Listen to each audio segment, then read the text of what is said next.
आज के श्लोक में, आज का श्लोक बड़ा ही सुंदर है। कह रहे हैं सर्वेंद्रिय गुणाभासम,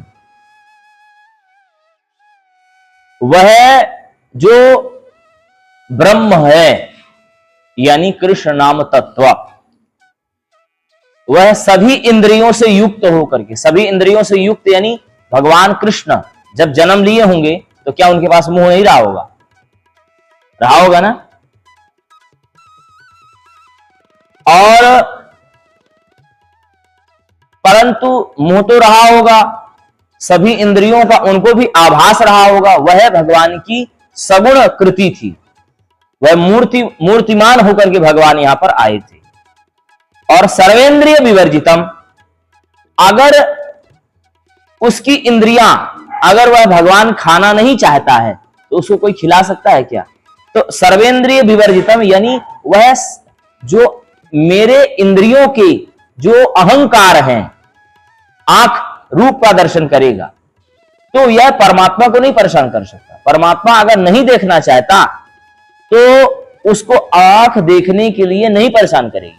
आप ऐसा समझिए, कोई व्यक्ति आपको कह दे उधर मत देखना, तो आपकी आंख कहेगी ना देखो, है कि नहीं?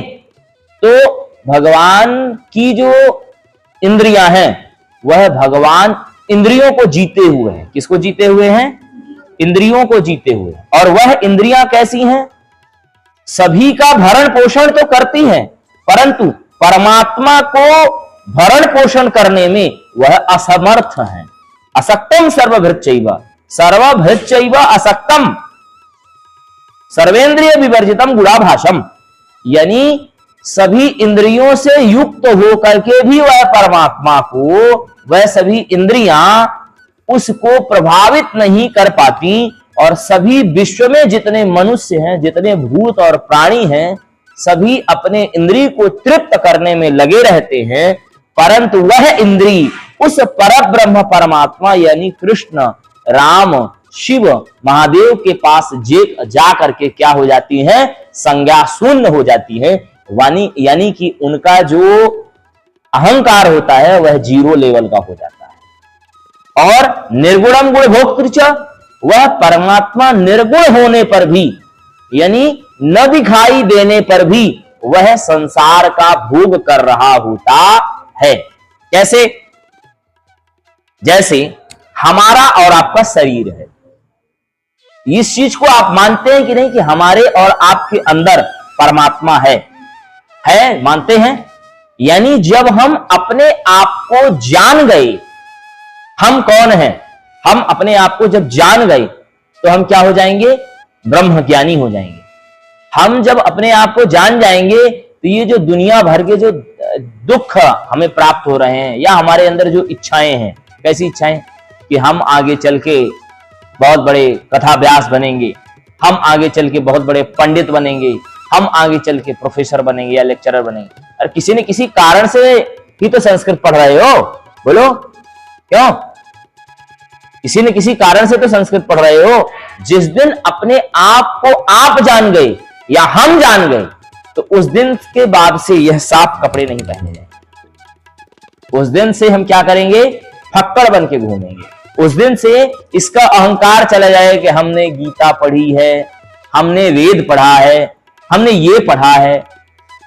इसका अहंकार तभी तक है जब इंद्रियों के बल के कारण हम उसमें आसक्त हैं। देखिए इसमें कहा है ना, सर्वभृच्चैव असक्तम, सभी को इंद्रियां असक्त कर देती हैं, परंतु उस परमात्मा को इंद्रियां असक्त नहीं करती। वह इंद्रियां उसके सामने असक्त हो जाती हैं। और लेकिन शरीर रूप में परमात्मा यानी कृष्ण अगर नहीं चाहेंगे तो इंद्रियां उनका कुछ नहीं कर पाएंगी।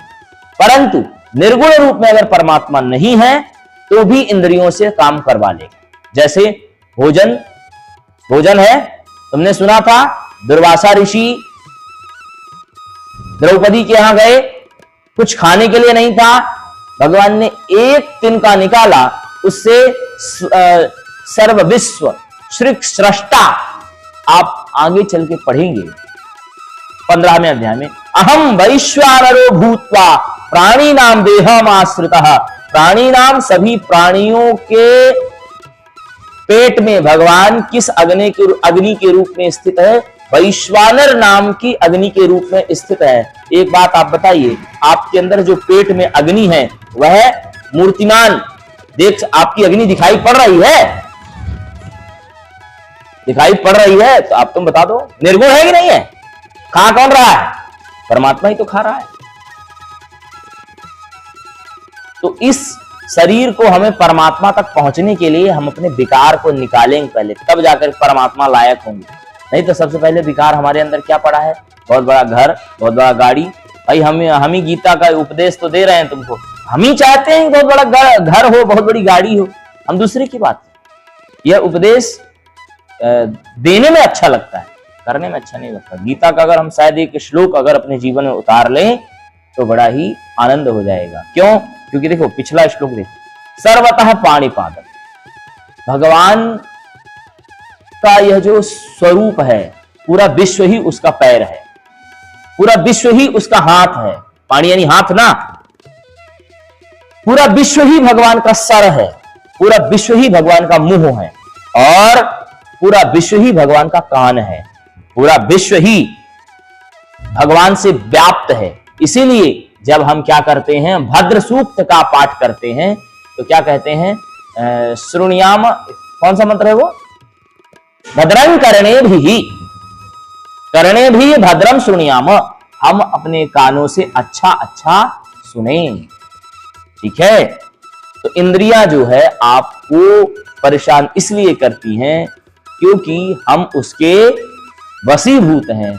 हम इंद्रियों को आसक्त नहीं कर सकते, इंद्रियां हमें आसक्त कर रही हैं। परंतु परमात्मा भले शरीर रूप में उपस्थित है, परंतु इंद्रियां उसे परेशान नहीं करेंगी, बल्कि परमात्मा इंद्रियों को परेशान कर रहा होगा। समझे? सर्वेंद्रिय गुणाभासम सर्वेंद्रिय विवर्जितम असक्तम सर्वभृच्चैव निर्गुणम गुणभोक्तृ च